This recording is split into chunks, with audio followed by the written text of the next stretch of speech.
Hi there. So today is not your regular unboxing. Today we're trying something that honestly I didn't even know existed, but I'm really glad it does. We're talking emergency food. This is the Augason Farm lunch and dinner variety emergency kit that I received. And I have to say, this thing is impressive right from the start. First things first, this kit comes in a literal bucket. And not just any bucket. No, no, no. It's a durable 4-gallon pail designed for long term storage. It's built to stand the test of time and keep everything inside dry and protected from the elements.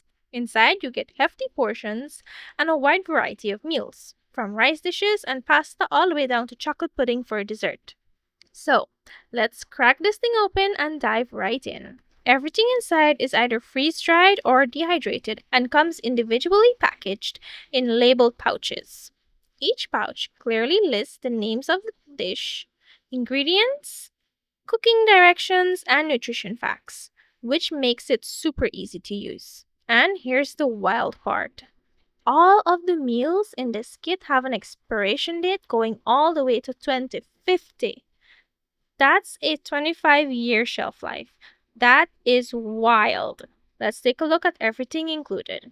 If any of these catch your eye, feel free to pause the video and check them out more closely. We've got black bean burger mix, cheesy broccoli soup, Spanish rice, lasagna style pasta marinara, instant mashed potatoes, cheesy broccoli rice, fettuccine alfredo, creamy potato soup. We've got 2 packs. Vegetable stew, creamy rice and vegetables, 2 packs. Chocolate pudding, Stroganoff style pasta, and the classic mac and cheese. That's a lot of variety. Now for the exciting and honestly the most important part, the taste test. I won't be making every single dish at once. I'll be going through them one by one in the future, but for today's video, we'll be making 2.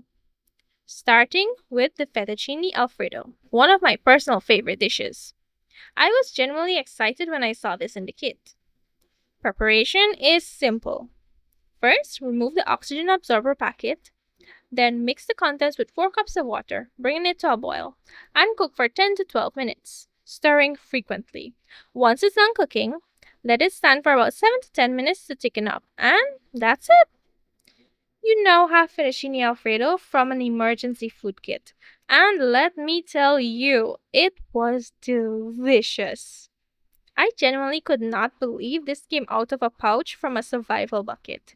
It was creamy, flavorful, and honestly better than some restaurant Alfredos I've had over the years. I was completely mind blown. This gets a solid 9.5 out of 10 for me. Next up, we're trying one of the rice dishes, the Spanish rice. After how good that pasta was, my expectations were really high. For this one again, remove the oxygen packet, stir in the contents into 5 cups of water, bring to a boil, then cover and reduce on low heat for about 20 to 25 minutes. Once it's done, it looks good. And it tastes good too. Nice flavor, good texture, and very comforting. I'd give this one a strong 7.5 out of 10. Overall, this is an amazing kit. Even though it's marketed as emergency food, it absolutely does not sacrifice taste nor quality. The long shelf life is incredible, and the variety is impressive. And the fact that it actually tastes good, that's the biggest win. If you're curious about emergency preparedness, building a long-term pantry, or even just want reliable backup meals at home, this is definitely worth considering. Thank you so much for watching, and I'll see you in the next one.